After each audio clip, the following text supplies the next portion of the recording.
In the vast, sun-scorched landscapes of northern Nigeria, where the dry season stretches endlessly, like a parched promise unfulfilled, a group of 35 devoted Christians found themselves staring into the abyss of mortality. Their hands were bound tightly behind their backs with coarse, biting ropes that dug into their skin, drawing thin lines of blood under the relentless heat.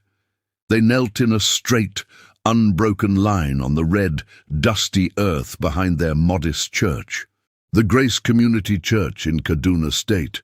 The air was thick with tension, heavy with the scent of fear and impending doom, as their executioners, armed militants clad in ragged military fatigues and dark face coverings, raised their weathered assault rifles, fingers hovering ominously over triggers. These were men hardened by conflict, their eyes cold and unyielding, driven by a twisted ideology that saw faith as an enemy to be eradicated. The Christians, ranging from wide-eyed teenagers to frail elders, knew these could be their final breaths on this earth. Whispers of prayers escaped their lips, mingling with the hot wind that stirred the sparse, withered trees nearby. But then, in a twist that defied all logic and expectation, something utterly impossible unfolded. A divine intervention that no one, not the victims, not the perpetrators, and certainly not the witnesses, could have anticipated. This extraordinary event, which I am about to recount in meticulous detail, transpired just 3 months ago in the sweltering month of July 2025, in the heart of Kaduna State, northern Nigeria. It's a narrative that echoes the miraculous tales of the Bible. The parting of the Red Sea, the walls of Jericho tumbling down, the fiery furnace that spared Shadrach, Meshach, and Abednego, yet it is grounded in the stark reality of our modern world. This isn't merely another uplifting testimony shared in hushed tones during church gatherings. It's tangible proof that the omnipotent God of ancient scriptures continues to orchestrate wonders in the lives of ordinary believers today. To fully grasp the profundity of what occurred, allow me to immerse you in the scene, painting every brushstroke of the environment, the emotions, the dialogues, and the supernatural elements with the vividness they deserve. It was a Tuesday morning, precisely around 9 a.m., when the sun had already climbed high enough to turn the air into a shimmering haze of heat and dust. Kaduna State, known for its volatile mix of ethnic and religious tensions, was deep into its dry season, a time when the harmattan winds blow fine Saharan sand across the region, coating everything in a layer of gritty orange. The Grace Community Church, a simple structure of concrete blocks and a corrugated iron roof, stood as a beacon of hope in a community where Christians are often a persecuted minority. Inside, Pastor Samuel Adabio, a man in his mid-40s with a gentle face etched by years of hardship and a voice that carried the warmth of unwavering conviction, was leading his regular morning prayer meeting. About 60 congregants had gathered, men, women, children, elders, all bowed in reverence, their voices rising in harmonious petitions for peace, protection, and provision. Pastor Samuel was no stranger to adversity. 2 years prior, in 2023, his church had endured a brutal attack during a Sunday service. Militants had stormed in, firing indiscriminately, claiming the lives of 12 faithful members, including close friends and family. The scars of that day lingered in the bullet-pocked walls and the haunted eyes of survivors, but Pastor Samuel had refused to yield to terror. Fear is the enemy's greatest weapon, he often preached, but faith is our shield. He had rebuilt the church with donations from sympathetic communities abroad and local believers, turning it into a symbol of resilience. On this fateful Tuesday, as the group prayed for their nation's healing amid ongoing religious conflicts, the distant rumble of motorcycles pierced the sanctity of their worship. In northern Nigeria, the sound of approaching motorcycles carries an ominous weight, especially near Christian enclaves. These aren't harmless commuters. They often signal the arrival of armed groups, Boko Haram affiliates, Fulani herdsmen militants, or other extremists who target Christians with raids, kidnappings, and executions. The region has been plagued by such violence for over a decade, with thousands displaced and communities shattered. Reports from organizations like Open Doors and Amnesty International document hundreds of attacks annually, where churches are burned, pastors assassinated, and believers forced to flee. Pastor Samuel's heart raced as the engines grew louder, a familiar dread knotting in his stomach. He signaled for calm, but the congregation's prayers faltered as anxiety rippled through the room. Suddenly, the wooden church doors burst open with a splintering crash, and 27 armed men charged inside, their boots thundering on the bare concrete floor. They shouted commands in a chaotic blend of Hausa and broken English, waving AK-47s and machetes that glinted menacingly under the shafts of sunlight streaming through the windows. "Nobody move! Hands up!" one barked, his voice muffled behind a black cloth mask. The intruders were a motley crew, some young, barely out of their teens, with wild eyes fueled by indoctrination, others older, scarred veterans of bush warfare. Their leader, a towering figure with piercing, emotionless eyes and a jagged scar across his cheek, strode forward like a predator claiming territory. He wore faded camouflage pants and a vest bulging with ammunition, exuding an aura of unchallengeable authority. The congregation, frozen in terror, complied as best they could. They dropped to the floor initially, then slowly rose at the militants' insistence. An elderly woman, Mama Rose, in her late 70s with silver hair tied in a neat bun and a frail frame supported by a wooden cane, trembled uncontrollably.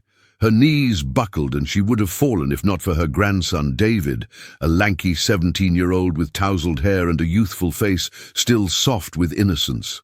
He steadied her, whispering encouragements while his own hands shook.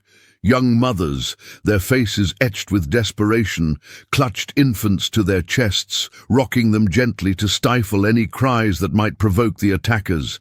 The air filled with the muffled sobs of children and the heavy breathing of the afraid. The leader approached the front altar, his heavy boots echoing like drumbeats of judgment. He surveyed the room with disdain. The leader approached the front altar, his heavy boots echoing like drumbeats of judgment. He surveyed the room with disdain, his gaze lingering on the simple wooden cross hanging on the wall and the worn Bibles scattered on benches. "We are here for one reason," he declared in a gravelly voice laced with contempt, switching between English and Hausa for emphasis. "You infidels have been poisoning our people with your lies, converting them to your false religion. This ends today." His words hung in the air, a declaration of war on their very existence. The militants, positioned strategically around the room, kept their weapons trained, fingers itching on triggers. Pastor Samuel, drawing on a reservoir of inner strength, honed through years of ministry in perilous conditions, stepped forward. His dark skin glistened with sweat, but his posture remained upright, his brown eyes meeting the leaders without flinching. "Sir," he said calmly, his voice steady as a rock despite the storm raging within, "we are people of peace. We worship our God, help the sick, feed the hungry, and teach love for all neighbors regardless of faith. We have harmed no one." The leader let out a harsh, mocking laugh that reverberated off the walls, sending chills down spines. He spat on the floor, a glob of saliva landing near the pastor's feet. "Your God?" he sneered. "Where is he now? Let him come and save you if he's so powerful." What followed was a pivotal moment that would alter the course of events forever. The leader barked orders in Hausa, and his men sprang into action, roughly separating the congregation.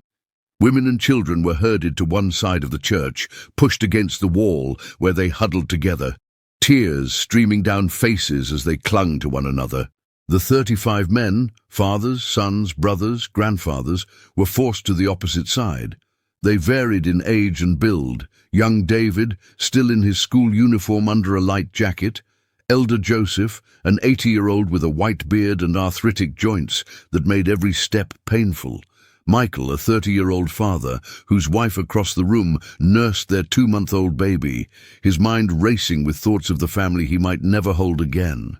"You have a choice," the leader announced, pacing back and forth with deliberate menace, his rifle slung over his shoulder. "Denounce this Jesus of yours. Convert to the true faith of Islam. Swear your allegiance to Allah, and you will walk out of here alive. Refuse, and your blood will soak this ground today." The church fell into a profound silence, broken only by the distant call of a bird and the ragged breaths of the captives. The weight of the decision pressed down like an invisible force. The women wept quietly, their hearts breaking at the thought of losing their loved ones. Children buried their faces in mothers' skirts, too young to fully comprehend but sensing the gravity. Then, in a display of astonishing courage, Pastor Samuel locked eyes with the leader and proclaimed, "We choose Jesus." His words were clear, resolute, carrying the conviction of a man who had long prepared for such a test. One by one, the other men echoed him, their voices gaining strength as they united. "We choose Jesus," said David, his adolescent voice cracking slightly but holding firm.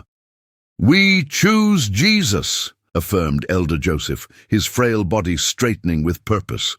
"We choose Jesus," declared Michael, thinking of his newborn and the legacy of faith he wished to pass on.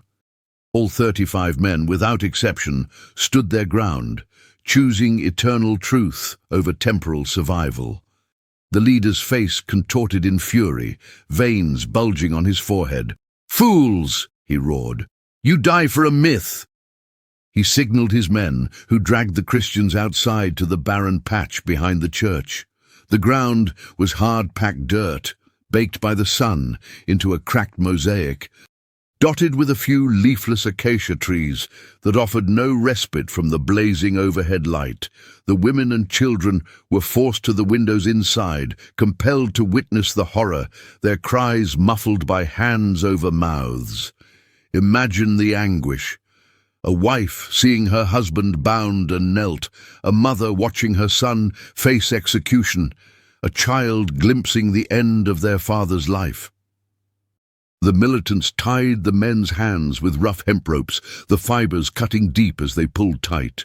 Pastor Samuel knelt in the center, flanked by David on his left, the boy's face pale but determined, and Elder Johnson on his right, a 70-year-old farmer with calloused hands and a lifetime of testimonies.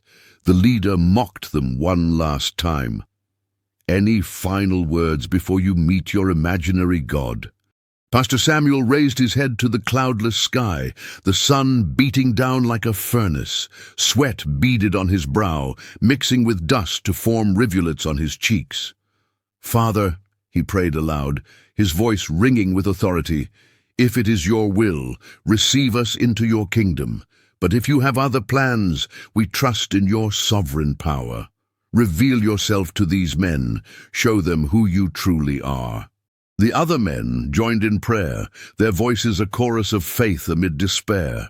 Some murmured softly, others proclaimed boldly. They interceded for their families, begging God to comfort them. They prayed for their captors, asking for mercy on their souls. David recited Psalm 23, his words steady, "The Lord is my shepherd, I shall not want. He makes me lie down in green pastures." The attackers, unmoved, raised their rifles, barrels pointed at the backs of the kneeling heads.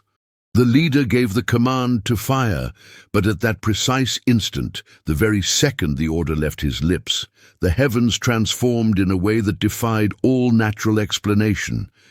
This was the dry season, when rain is a distant memory, and weather forecasts from the Nigerian Meteorological Agency predicted clear skies for weeks.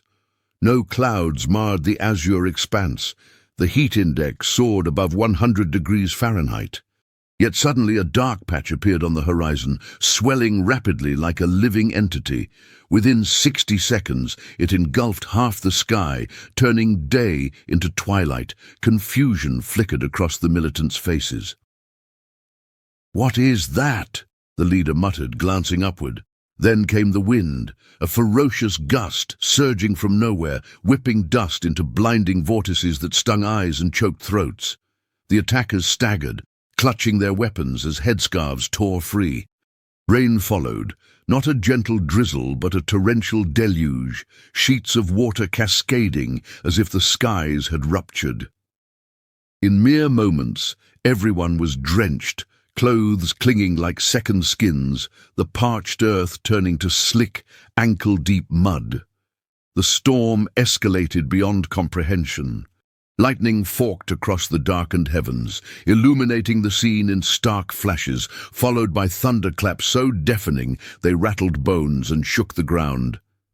The militants, once arrogant, now cowered, their confidence crumbling. "Boss, this isn't right!" one shouted over the roar, his voice laced with panic. "We need to leave!" Hail joined the fray, golf ball-sized ice pellets plummeting in a region where temperatures never dipped low enough for frost. They pelted the attackers, bruising skin and forcing them to seek shelter under the meager trees. "This is their God's doing!" a young militant screamed, dropping his rifle in terror. Chaos ensued as the men abandoned their posts, scrambling toward their motorcycles parked nearby. Visibility dropped to near zero in the pounding rain, streams forming instantly and washing away footprints.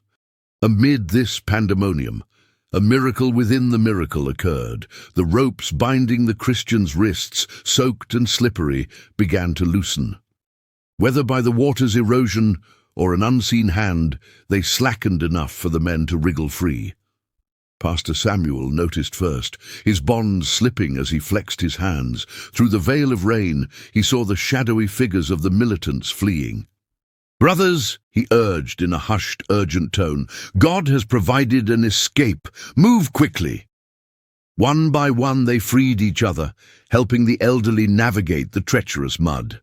Elder Johnson, invigorated by adrenaline, moved with surprising agility. David assisted the slower ones, his youth a boon in the deluge.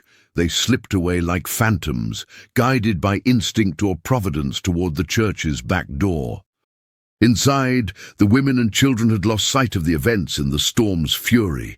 They prayed fervently, uncertainty gnawing at their souls. Then the door creaked open, and the 35 men emerged, muddy, soaked, exhausted, but miraculously alive. The reunion was a torrent of emotions, wives embracing husbands with sobs of relief, children leaping into father's arms, Mama Rose collapsing in gratitude as David knelt beside her. Tears mixed with rainwater, joy overwhelming the trauma. The storm raged for exactly 43 minutes, as later timed by a congregant's watch. When it ceased, the sun re-emerged abruptly, steam rising from the wet ground. The militants had vanished, their motorcycles gone, tracks erased by the flood. Astonishingly, the deluge was hyper-localized, a 2-mile radius around the church. Just 5 miles away, the earth remained arid, as confirmed by nearby farmers who saw the clouds but felt no drop. Weather stations in adjacent towns recorded 0 precipitation, baffling meteorologists. News of the event spread like wildfire through Kaduna and beyond. Muslims, Christians, and agnostics buzzed with discussions. Local Islamic leaders whispered of the Christians' God displaying might. In the ensuing weeks, Grace Community Church swelled with newcomers, drawn by the testimony. Pastor Samuel reported unprecedented conversions, people hungry for a faith that commanded nature itself. Government investigators arrived, interviewing witnesses, scouring the site, reviewing satellite data. Their report dryly noted an unusual weather event enabling escape, but offered no explanation. Skeptics dismissed it as coincidence, but believers saw divine handiwork. David, the teen, shared how the ordeal forged his faith. "I knew God from stories, now I know Him from experience." Elder Johnson, renewed, declared, "Jesus spared me for more service." But the ripples extended further. 3 days later, a young militant named Ibrahim appeared at the church, trembling and paranoid. Pastor Samuel recognized him instantly, one of the attackers. Ibrahim, in his mid-20s with a lean build and haunted eyes, confessed sleepless nights plagued by visions of the storm. "Your God is real," he whispered. "I felt his power." Recruited for money to support his impoverished family, he had expected easy intimidation, not supernatural wrath. Pastor Samuel, embodying Christ's forgiveness, listened for hours, sharing the gospel. Ibrahim repented, tears flowing, accepting Jesus.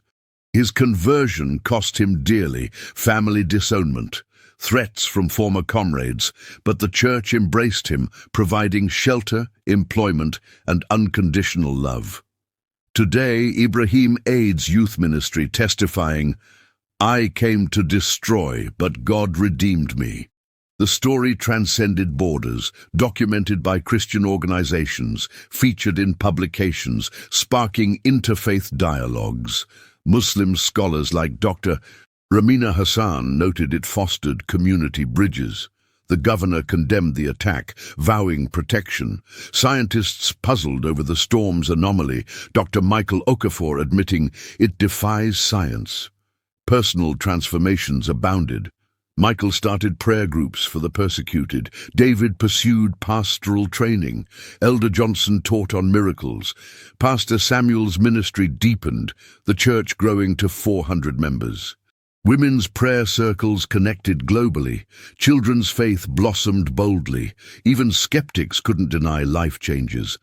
The event inspired worldwide believers, from China to Iran, reinforcing God's active presence. In a persecuted world, this miracle shouts faith triumphs over fear, and the God of storms still reigns.